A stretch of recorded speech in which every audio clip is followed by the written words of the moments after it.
अपन नगरी झारखंड डगरी अपन नगरी कैलाशपुरी।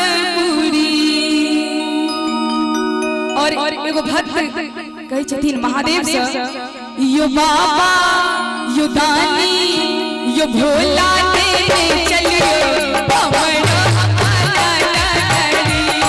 बाबा देने चलियो हमरो अपना नगरी। अपना नगरी झारखंड डगरी, अपना नगरी यो कैलाशपुरी। यो बाबा देने चलियो हमरो अपना नगरी।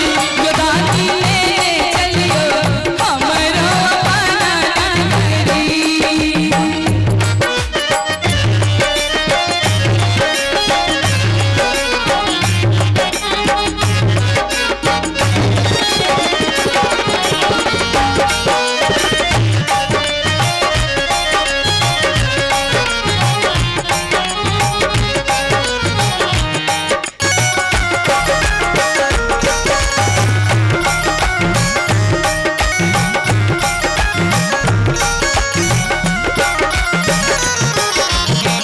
अंगना बहारब बाबा घर का बहारब।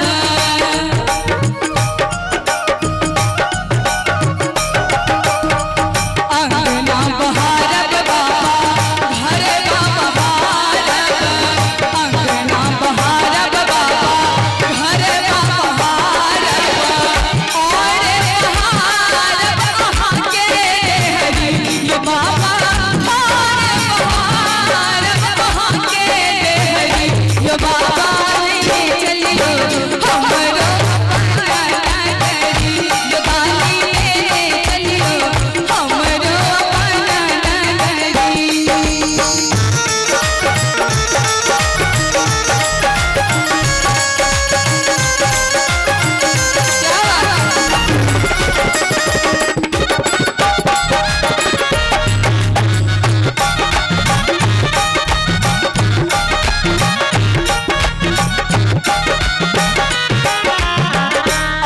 के नगर में बाबा गंगा नहायब।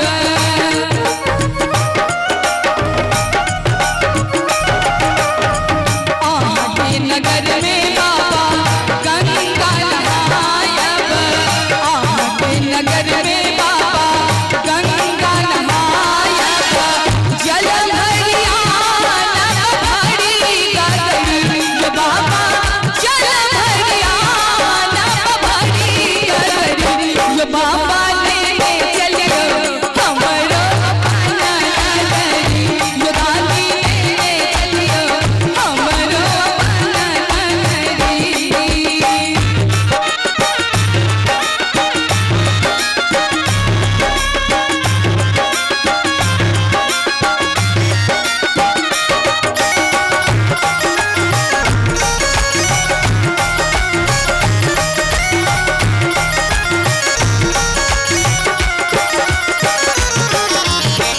कार्तिक गणपति गोद खेलायब।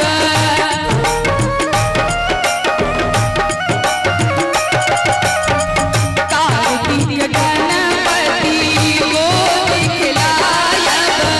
कार्तिक गणपति गोद खेलायब। पीसम भांग गरी गरी। यो दानी पीसम भांग गरी।